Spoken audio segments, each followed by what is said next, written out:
Merhaba arkadaşlar, ben Elif Prendise. Bebeğim örgülerim örgü kanalıma yeniden hoş geldiniz.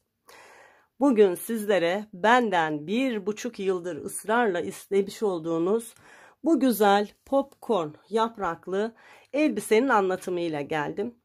Çok istediniz, çok uzun zaman geçti biliyorum.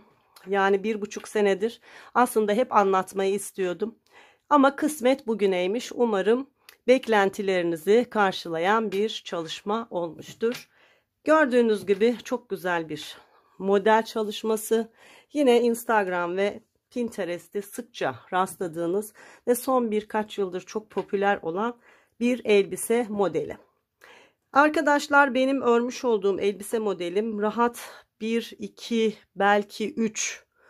Yani çok emin değilim. Eğer minyon tipse bebeğiniz belki 4 yaş. Çok emin değilim. Videonun sonunda zaten ölçülerini veriyorum. Ölçülerden yola çıkarak siz de kontrol edebilirsiniz.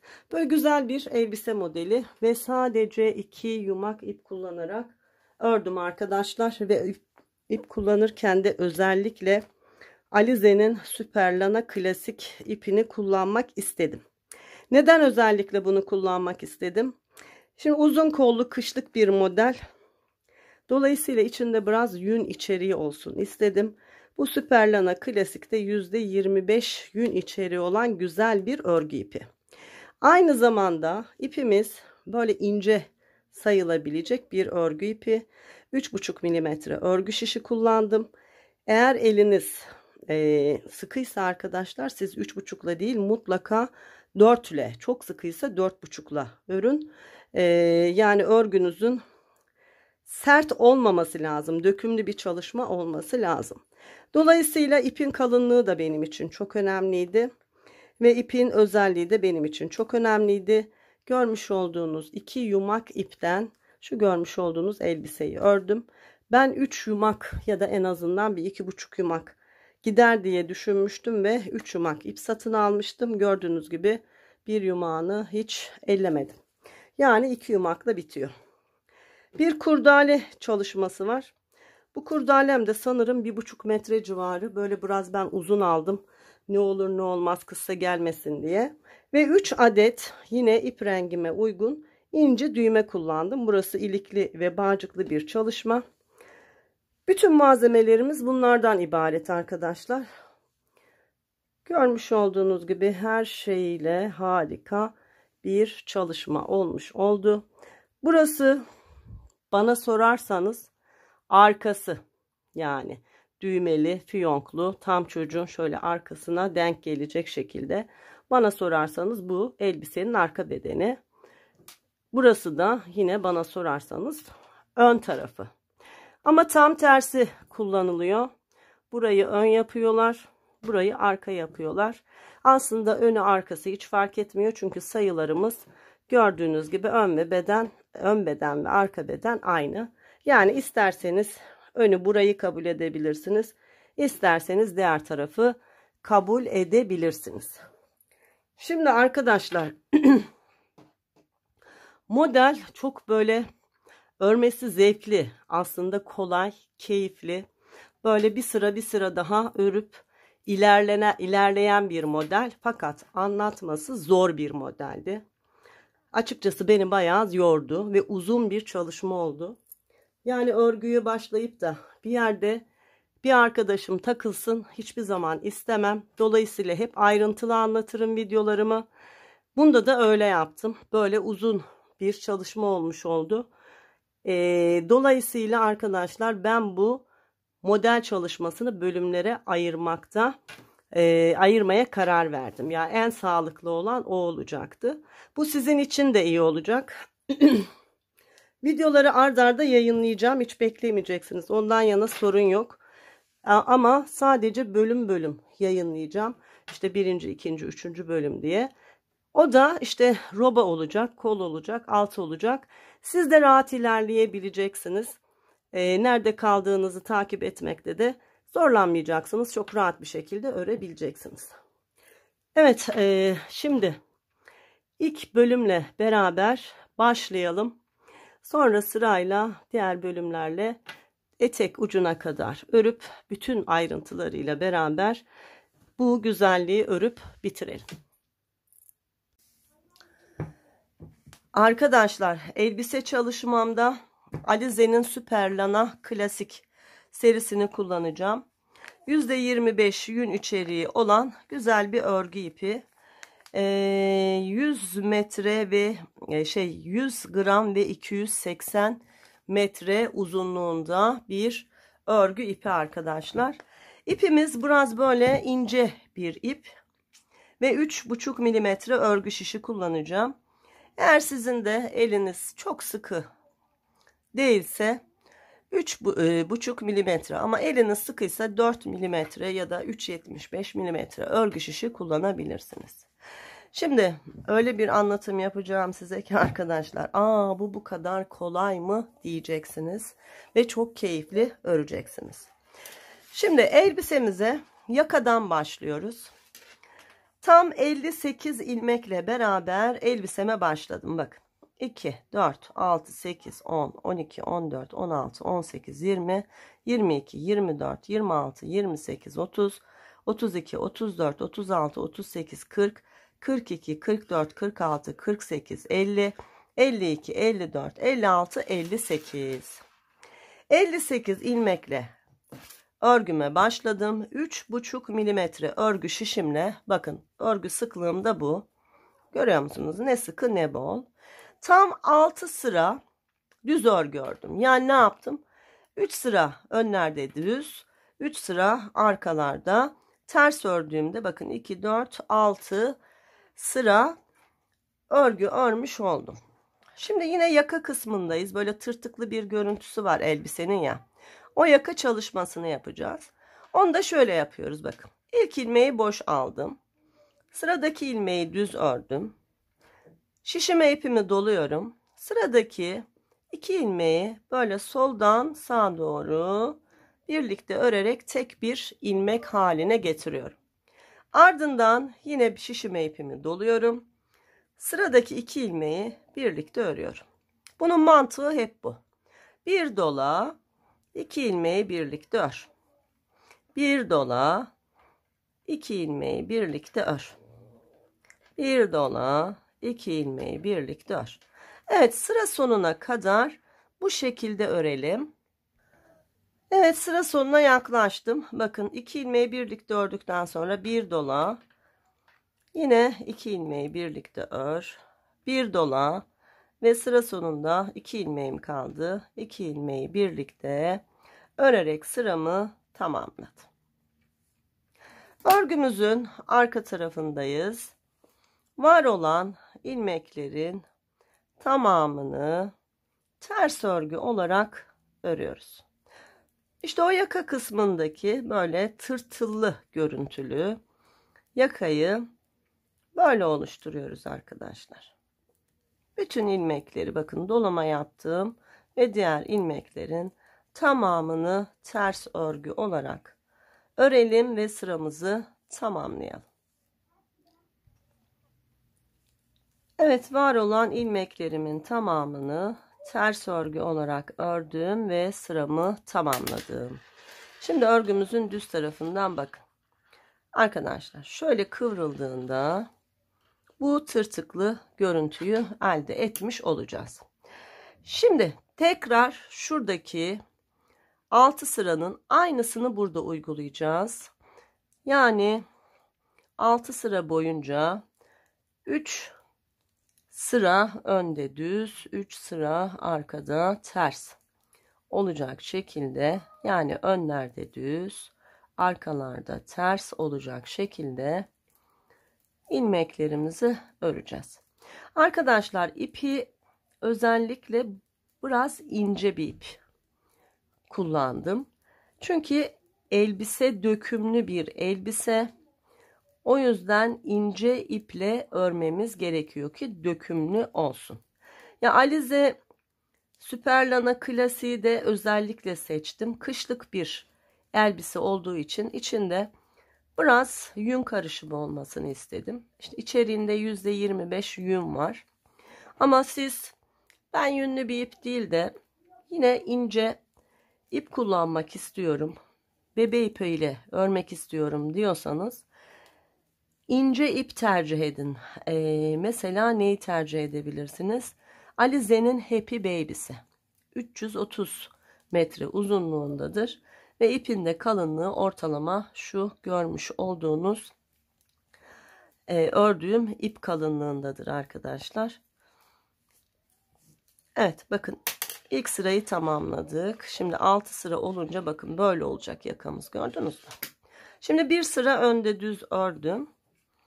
Arkada ters örgülerle beraber öreceğim. Evet, bu şekilde 6 sırayı örüp bir tamamlayalım hemen.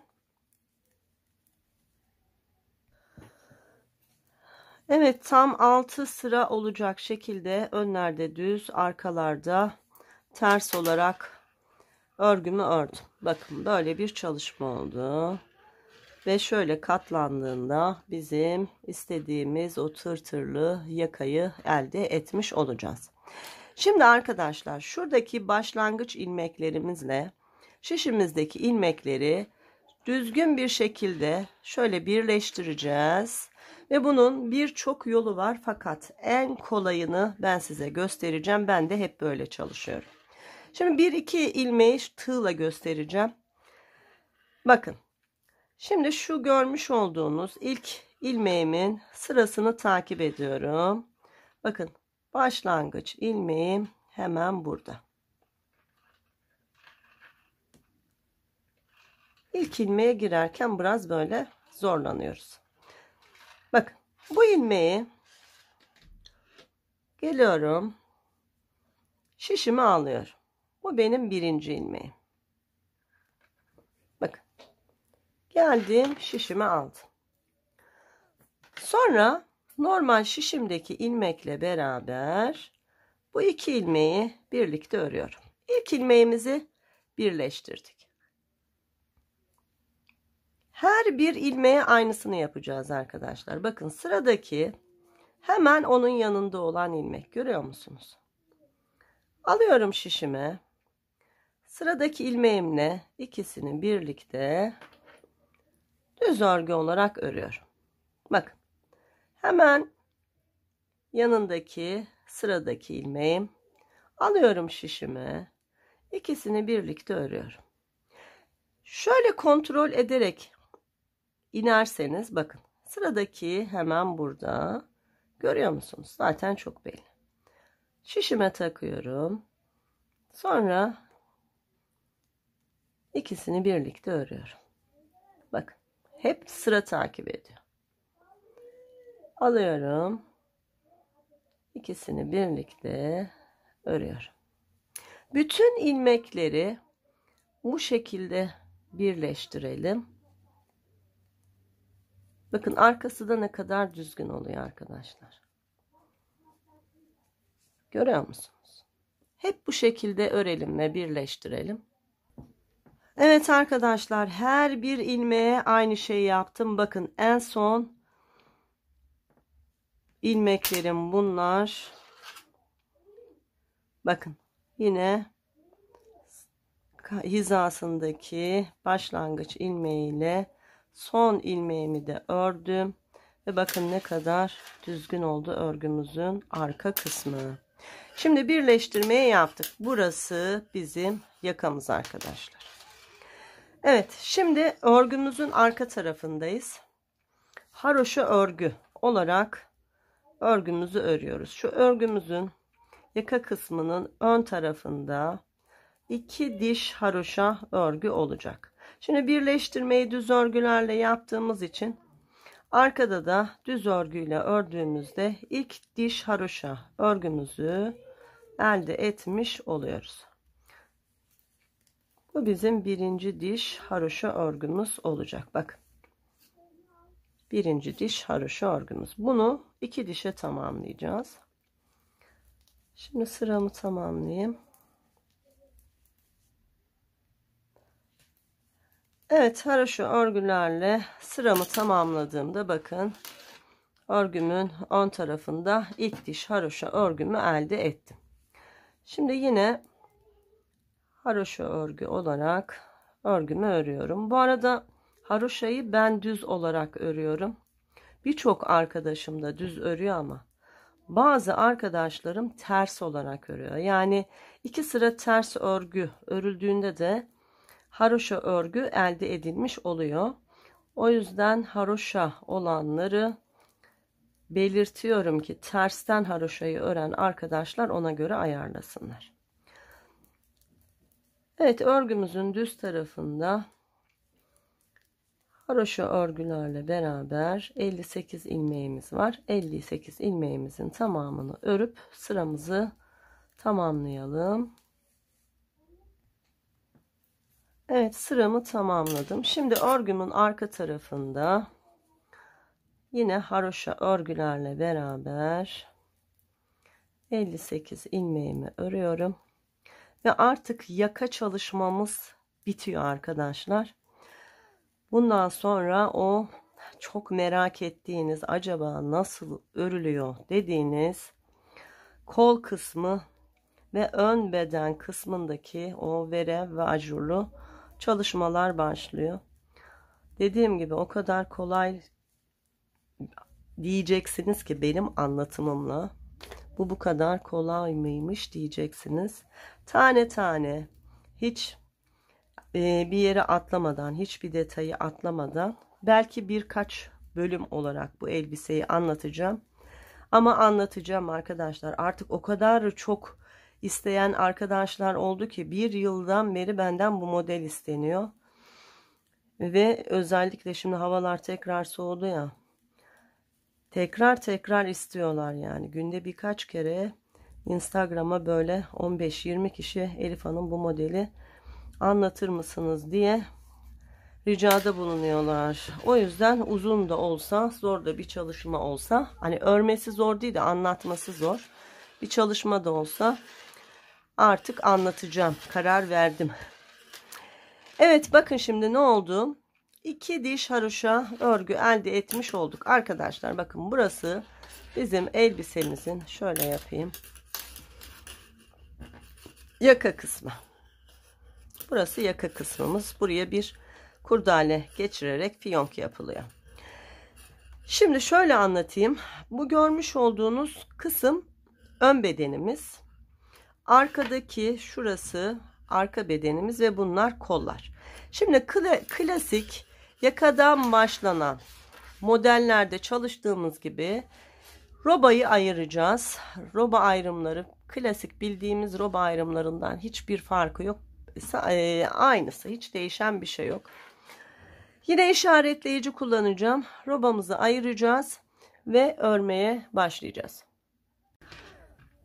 Şimdi arkadaşlar ayrımlarımızı beraber yapalım.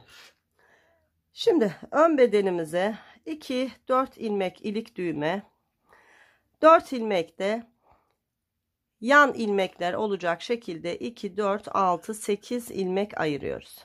Buraya bir ayraç taktım. Roba ayrımları için 2 ilmek bırakıyoruz. Onu da işaretledim. Ardından kolum için 11 ilmek bırakıyorum. 2, 4, 6, 8, 10, 11. Hemen işaretleyicimi taktım. Yine roba ayrımı için 2 ilmek bırakıyorum.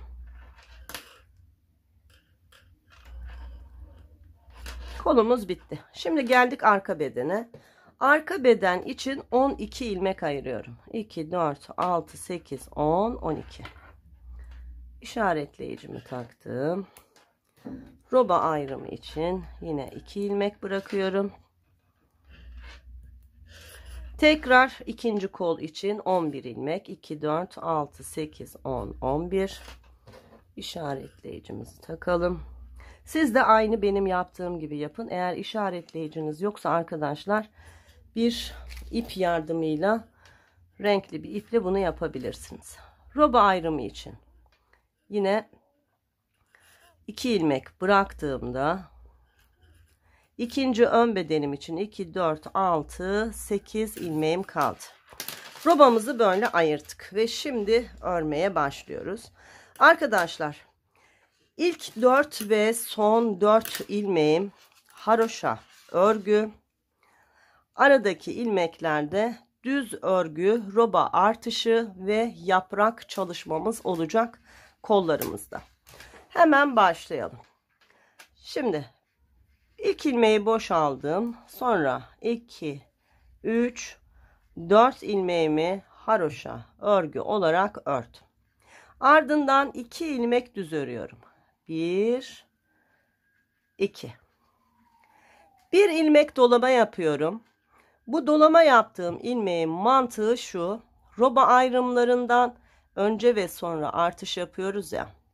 Bu ön bedende roba artışını buradan değil burada yapıyoruz. O görmüş olduğunuz ajurlu görüntüyü elde edebilmek için bunu yapıyoruz.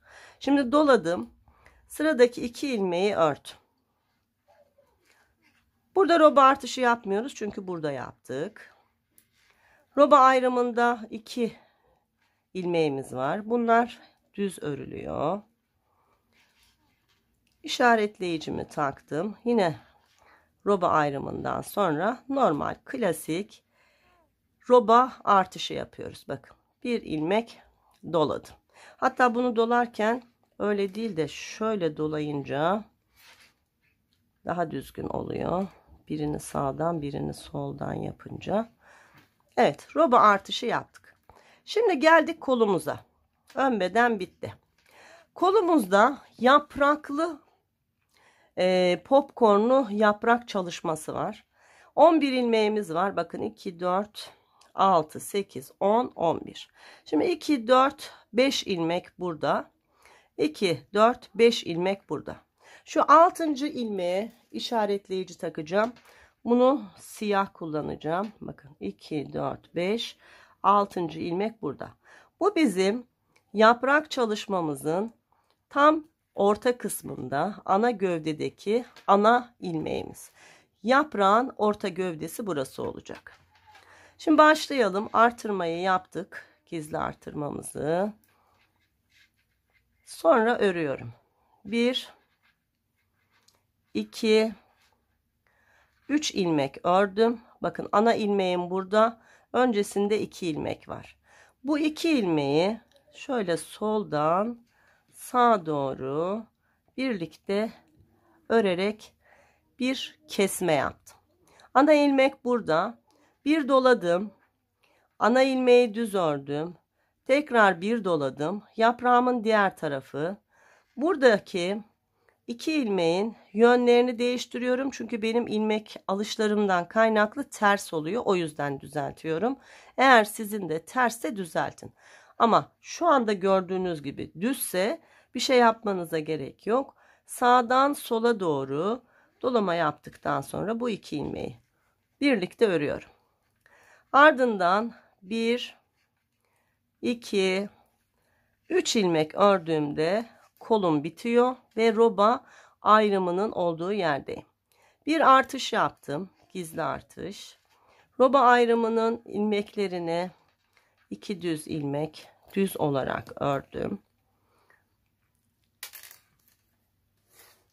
Roba ayrımı bitti. Hemen bir gizli artış daha yapıyorum. Bunu bu taraftan yapıyorum. Ve arka beden için ne yapmıştık? 12 ilmek ayırmıştık. Var olan 12 ilmeği düz örgü olarak örüyorum. 4, 5, 6, 7, 8, 9, 10, 11 ve 12. Arka beden bitti. Roba artışının olduğu yerdeyim. Bir gizli artırma yaptım.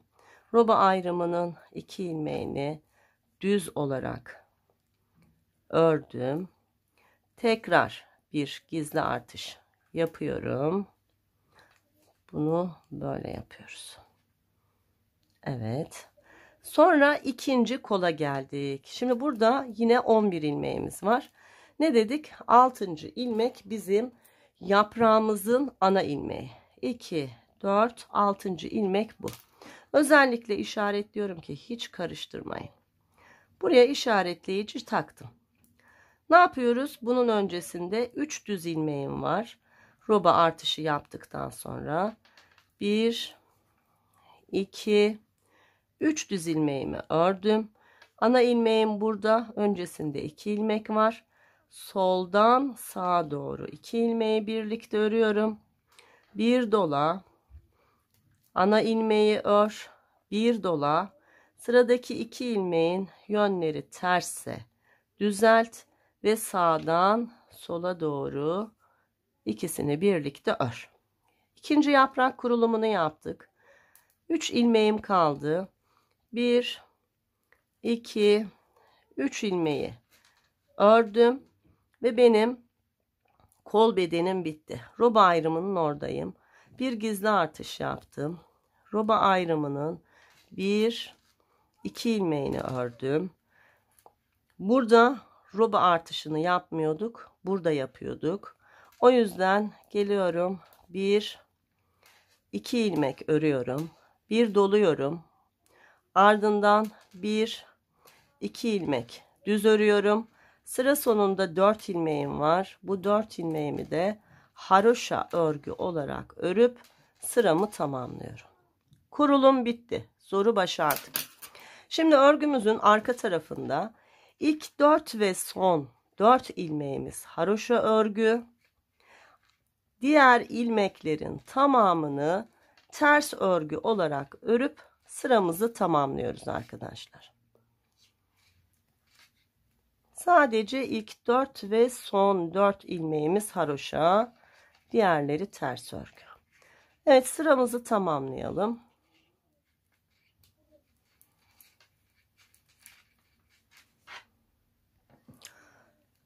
Evet, ters örgülerle son 4 ilmeğime kadar ilmeklerimi ördüm.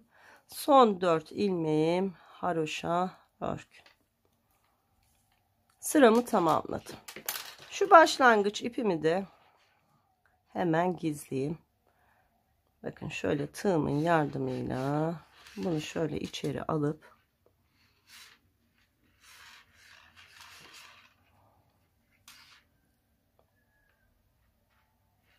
gizliyorum.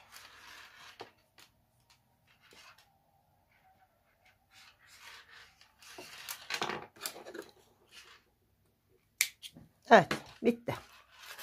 Şimdi bir kez artış yaptık ve yaprağın ilk kurulumunu tamamladık. Devam ediyoruz. İkinci sıramızda ikinci kez artış yapacağız. Aynı şeylerin tekrarını yaparak yaprağımızı da büyüteceğiz.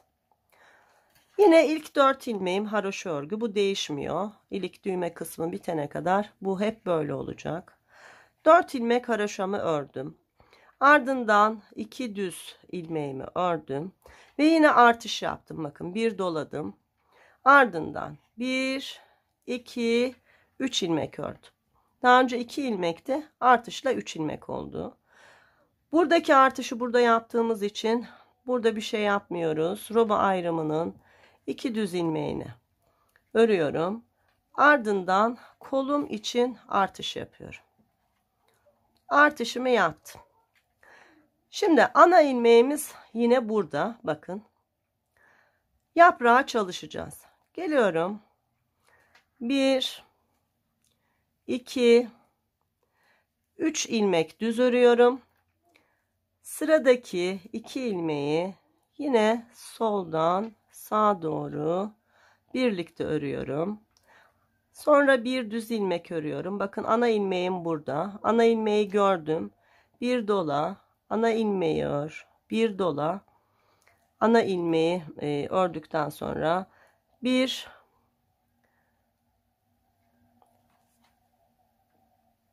iki,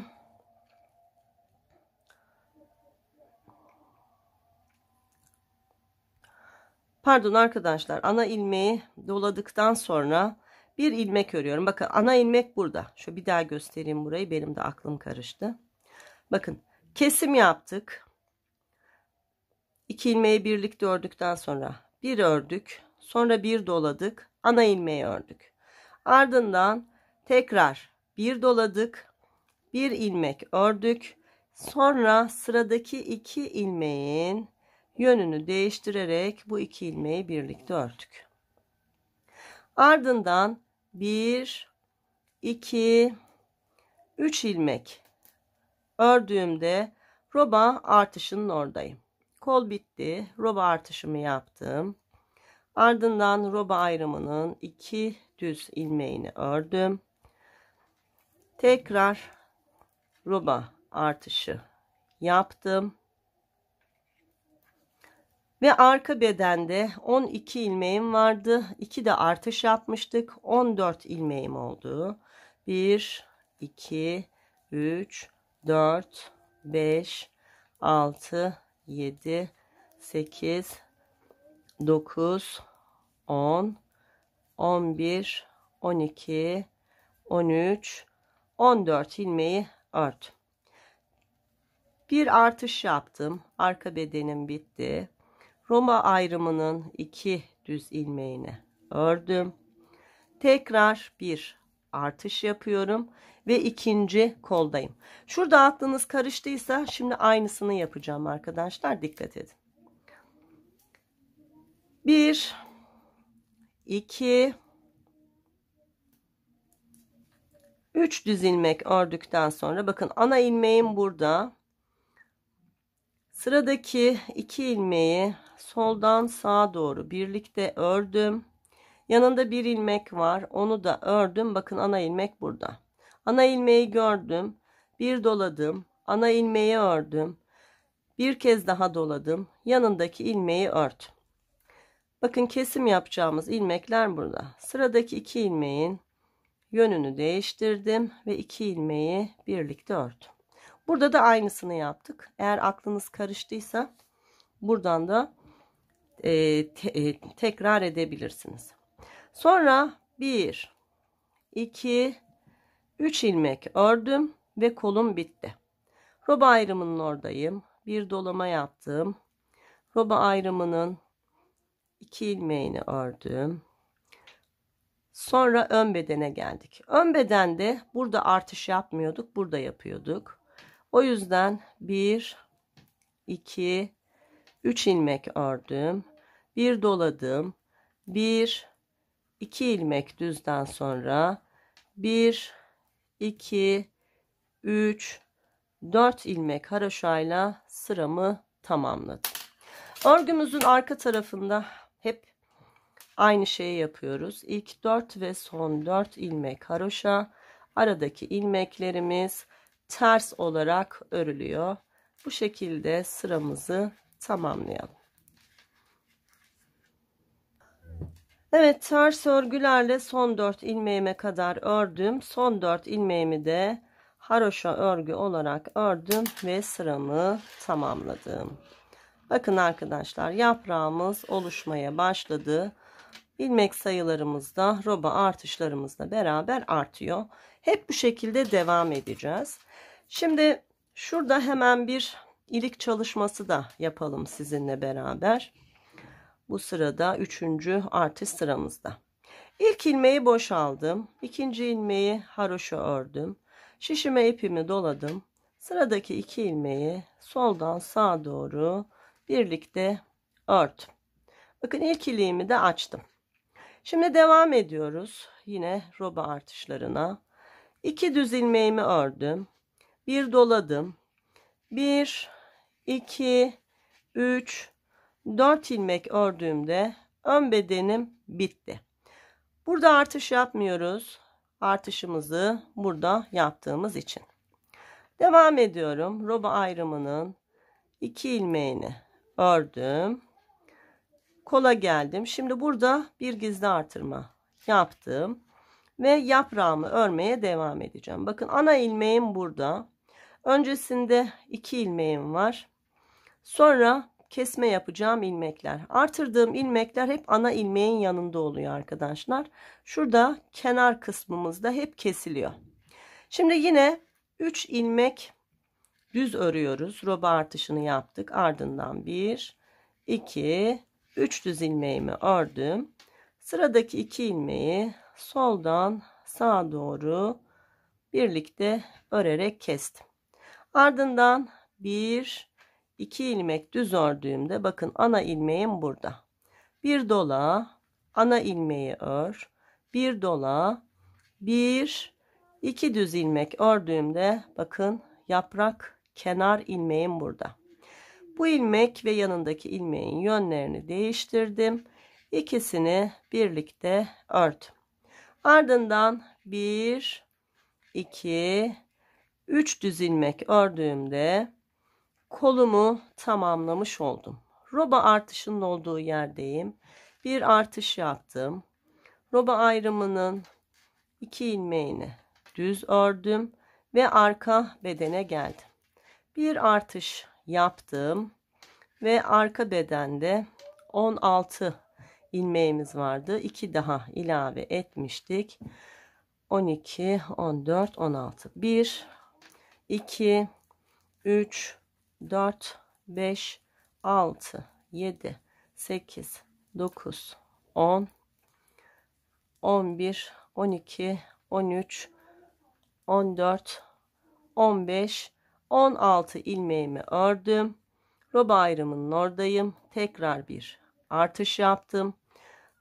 Roba ayrım ilmeklerimi düz örgü olarak ördüm. Geldim. Bir gizli artış yaptım ve artık yine kolumdayım. İkinci kolu örüyoruz. Yine 1, 2, 3 düz ilmek ördükten sonra sıradaki 2 ilmeği soldan sağa doğru birlikte ördüm. Ardından 1, 2 düz ilmek ördükten sonra ana ilmeğim burada. Öncesinde bir dola, ana ilmeği ör, bir dola, sonra 1, 2 ilmek ör. Bakın yine sıradaki 2 ilmek yaprak kenar kısmım birlikte ördüm. Sonra 1, 2, 3 düz ilmekle beraber kolu tamamladım. Bir gizli artırma yaptım. Roba ayrımının 2 düz ilmeğini ördüm. Burada roba artışını yapmıyoruz. 1, 2, 3, 4 düz ilmek ördükten sonra bir dolama yaparak buranın artışını yaptım. Ardından 2 düz 4 haroşa ile beraber sıramı tamamladım. Evet, şöyle baktığımızda bakın yaprağımız çok belli. Şu kesim yaptığımız kısımlarda yaprağın şeklini veren kesimler arkadaşlar.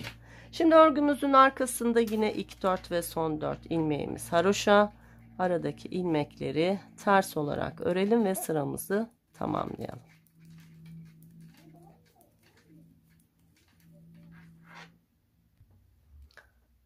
Evet, ters örgülerle son 4 ilmeğim kalana kadar ördüm. Şimdi son 4 ilmeğimi haroşa örgü olarak ördüm ve sıramı tamamladım. Bakın ilk ilik çalışmamız da burada olmuş oldu. Şimdi 4. kez artış çalışması yapacağız. Yine hemen başlayalım. 1, 2, 3, 4 ilmeğimi haroşa ördüm. Ardından 1, 2 düz, 1 dola, 1, 2, 3, 4, 5 düz ördüm. Burada artış yapmıyoruz. Roba ayrımının 2 ilmeğini örüyorum. Kola geliyorum. Burada artışımı yaptım. Şimdi yine bakın ana ilmek burada. Kesim yaptığım ilmek burada. İlk 3 ilmeği düz olarak örüyorum. 1, 2, 3. Ardından sıradaki 2 ilmeği soldan sağa doğru kestim. Sonra 1, 2, 3 düz ilmek ördüğümde bakın ana ilmek burada. Bir dola, ana ilmeği ör, bir dola, 1, 2, 3 ilmek ör. Bakın yaprağın kenar kısmı iyice belirgin oldu. Artık görünce anlayabiliriz. O ilmek ve onun sonrasındaki ilmeğin yönünü değiştirdim ve ikisini birlikte ördüm. Ardından 1, 2, 3 düz ilmek ördüm. Kolum bitti. Bir gizli artırma yaptım. Roba ayrımının 1 2 ilmeğini düz olarak ördüm. Tekrar bir gizli artış yapıyorum. Ardından arka bedeni örüyorum. Arka bedende artık 18 ilmeğimiz oldu. Her artış yaptığımızda sağdan ve soldan birer ilmek artıyor. 18 ilmeğimi örüyorum.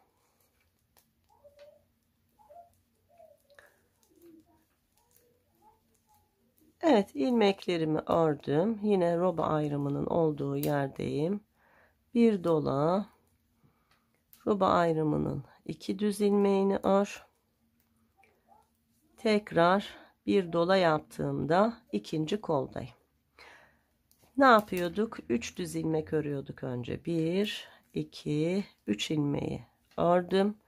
Ardından 4. ve 5. ilmeği soldan sağa doğru kestim.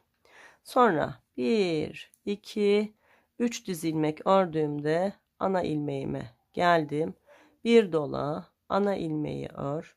Bir dola, 1 2 3 ilmek ördükten sonra bakın kenardaki ilmekteyim. Onun ve onun yanındaki ilmeği sağdan sola doğru birlikte örerek kestim. Artık yaprak belli oldu. Bundan sonra çok daha kolay. 1 2 3 ilmek ördüm. Kol bitti. Roba ayrımının oradayım. Bir artış yaptım. 1 2 ilmeğimi roba ayrımı için ördüm. Burada artış yapmıyoruz. 1 2 3 4 5 ilmek düz ördükten sonra bir doluyorum. 2 ilmeği düz örüyorum. Son 4 ilmeğim zaten haroşa örgü. Evet, bitirdik. Yine ilk 4 ve son 4 haroşa, aradaki ilmekler ters olarak örüp sıramızı tamamlayalım.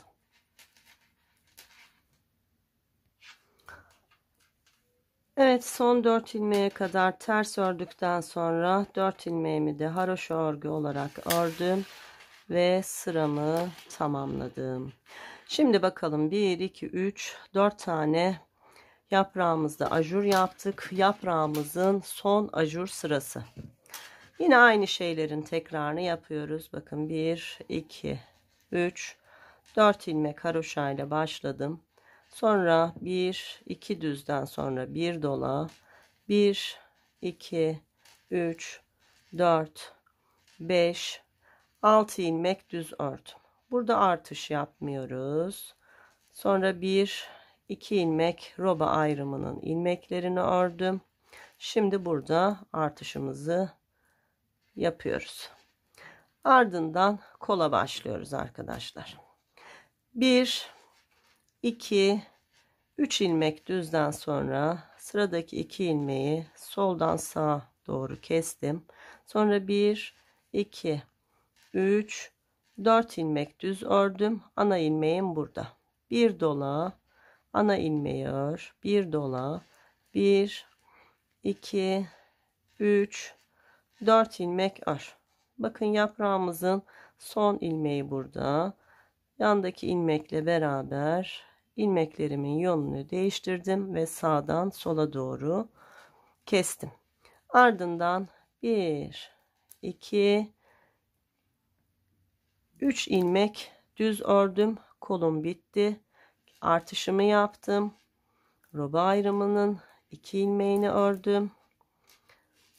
Tekrar artışımı yaptım ve artık arka bedendeyim. Artık arka beden ilmeklerini saymayacağım.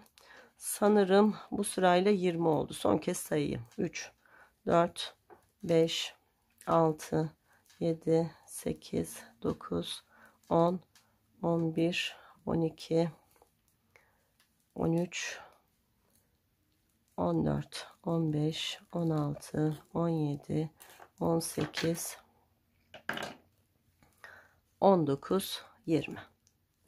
Evet, 20 ilmek ördükten sonra bir gizli artış, roba ayrımının 2 düz ilmeğini ördüm. Tekrar bir gizli artış yaptım ve yine kolumdayım. 1 2 3 düz ilmek ördüm. Sıradaki 2 ilmeği soldan sağa birlikte örerek kestim. Sonra 1 2 3 4 ilmek ördüğümde ana ilmeğin olduğu yere geldim. Bir dola, ana ilmeği ör, bir dola, 1 2 3 4 düzden sonra sıradaki 2 ilmeğin yönlerini değiştirdim. Sağdan sola doğru kestim. Sonra 1 2 3 düz ilmek örerek kolu bitirdim. Bir gizli artırma yaptım. Roba ayrımının 2 düz ilmeğini ördüm. Burada artış yapmıyoruz.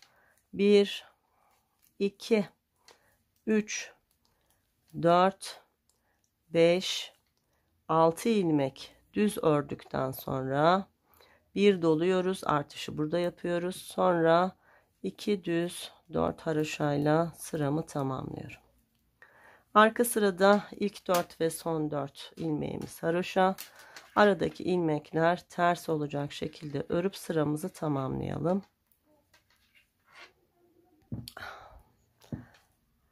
Evet arkadaşlar, ters örgülerle son 4 ilmeğime kadar geldim. Son 4 ilmeğimi de haroşa örgü olarak ördüm ve sıramı tamamladım. Şimdi bir bakalım ne yapmışız. Bakın. Robamız büyüyor. Gördünüz mü? Koldaki yapraklarımız çok belirgin. Şurada yapmamıştık artırma. Bakın o artırmaları bununla yaptık. 1, 2, 3, 4, 5 kez. Artık bunlar da bitti. Şimdi klasik şuralardaki artış gibi buradan da artış yaparak devam edeceğiz. Sadece şu görüntüyü elde edebilmek için artışları burada yaptık arkadaşlar. Evet. Şimdi bu sırada ajur çalışmamızın da yapraklarının bu artışları bitti. Bundan sonra arkadaşlar yeni yaprak çalışmamıza başlayacağız. Yeni yaprak çalışmamız, yani şu ana gövdemiz var ya, ana ilmeğimiz. Bakın şu 1 2 3 4 ilmekten sonra 5. ilmek, yine şuradan da 1 2 3 4, burada da 5. ilmeğimiz olacak. Hatta şöyle yapalım, daha iyi anlayabilmeniz için. Şunu çıkaralım. Buna daha ihtiyaç kalmadı. Bu bitti. Yeni ana ilmeğimiz arkadaşlar. Bakın şu ilmeğimiz. Bu 1. Bakın bu 2. Buraya işaretleyicilerimizi takalım.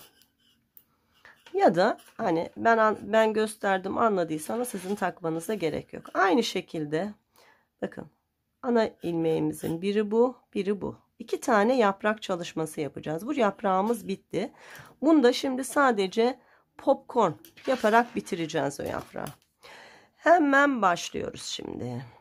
Bundan sonra artık artışları da dediğim gibi roba ayrımının oradan yapacağız. 1 2 3 4 ilmek haroşamı örerek örgüme başladım. Ardından 1 2 3 4 5 6 7 ilmek ördüm.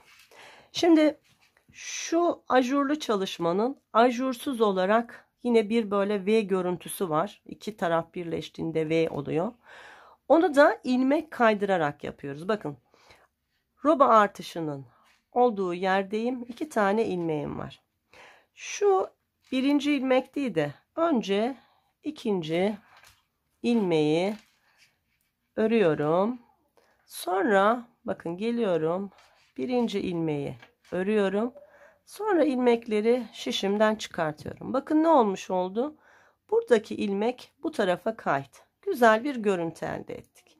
Bunu yaptık. Şimdi ne dedik? Artık burada artış yapmıyoruz. Klasik roba artışlarıyla devam edeceğiz. Artışlarımızı artık roba ayrımının oradan yapıyoruz. Hemen bir gizli artış yaptım.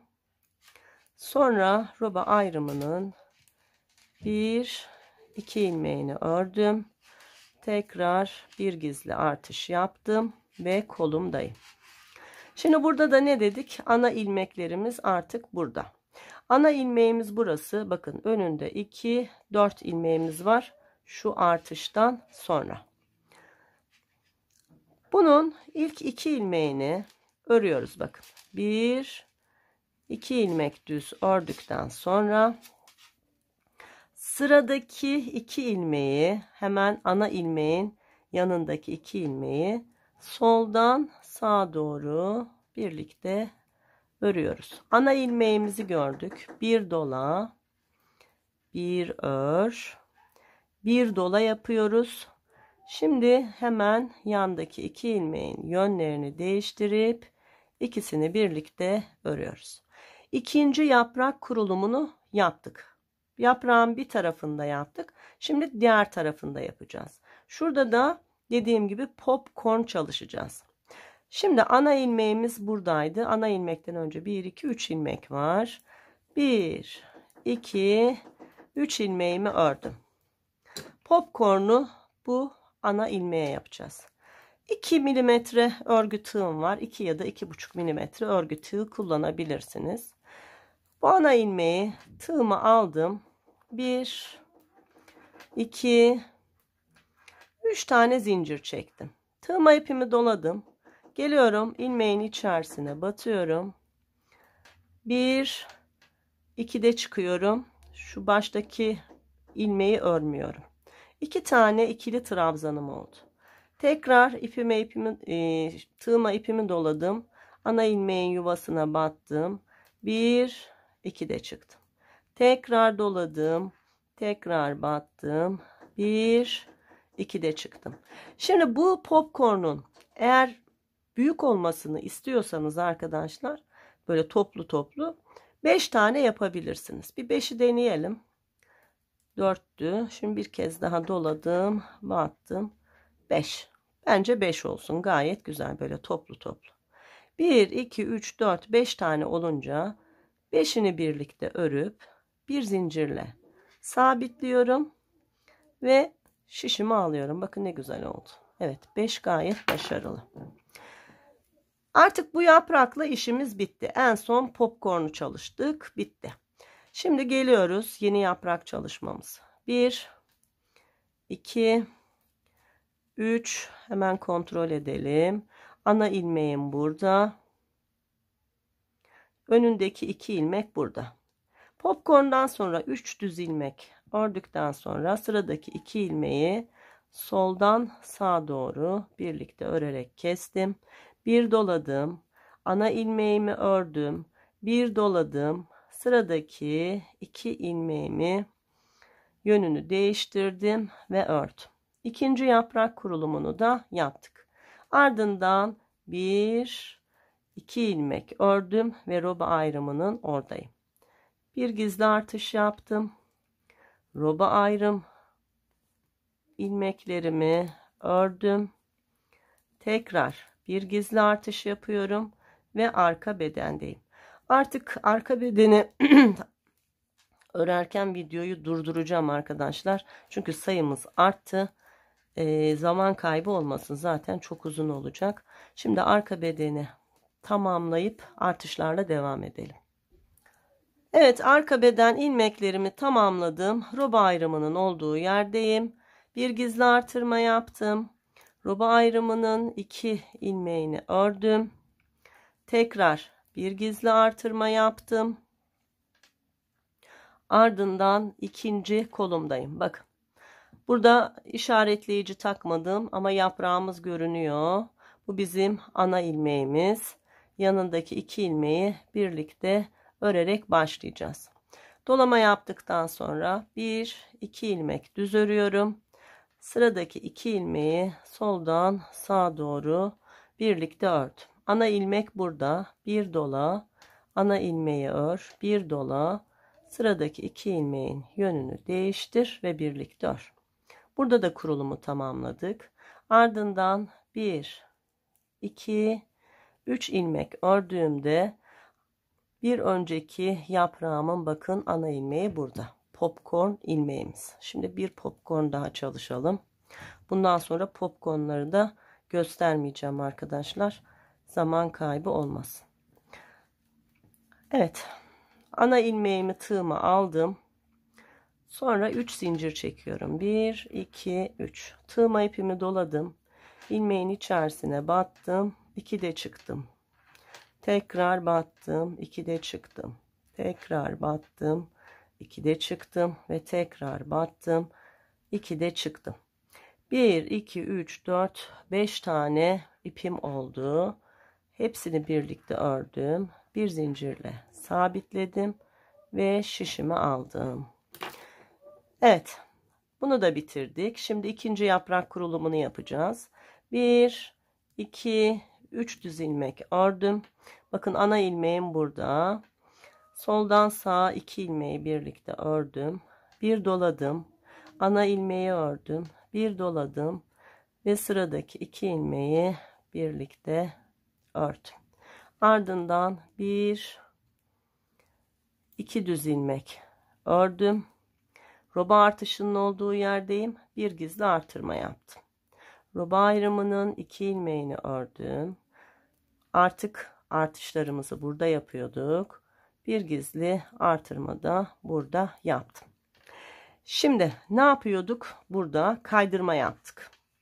Birini bakın soldan sağa doğru kaydırdık. Bu tarafta da arkadaşlar sağdan sola doğru kaydıracağız. Fakat burada önce birini sonra diğerini öremiyorum. Onu şöyle yapabilirsiniz. 2 ilmeğin yerini değiştireceksiniz.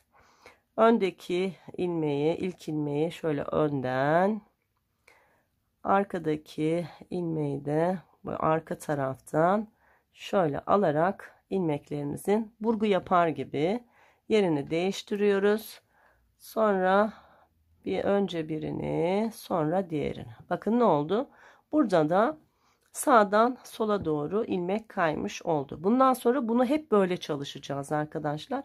Şu haroşanın orada sıfırlanana kadar hep kaydırarak devam edeceğiz. Evet. Şimdi son 4 ilmeğe kadar düz örgü ördüm. Son 4 ilmeğimde haroşa örgü. Yine örgümüzün arka tarafında ilk 4 ve son 4 ilmeğimiz haroşa, aradaki ilmekler ters olacak şekilde sıramızı tamamlayalım. Evet, ters örgülerle son 4 ilmeğe kadar geldim. Son 4 ilmeğimi de haroşa örerek sıramı tamamlamış oldum. Bakın ne güzel oldu. Evet arkadaşlar, şimdi hemen sizden bir şey rica ediyorum. Buraya kadar ördüyseniz nasıl, kolay mı ördünüz? Anlatım güzel mi? Neler tecrübe ettiğinizi böyle kısacık anlatmanızı istiyorum arkadaşlar. Bu bizim ilk bölümümüz olsun. İkinci bölümle beraber devam edeceğim. Bundan sonraki bölüm başlıklarını eğer videolarımın arasında bulamazsanız bile şu anda izlemiş olduğunuz videonun açıklama kısmında diğer bölümlerin linklerini paylaşacağım. Lütfen oradan takip edin. İkinci bölümde görüşmek dileğiyle.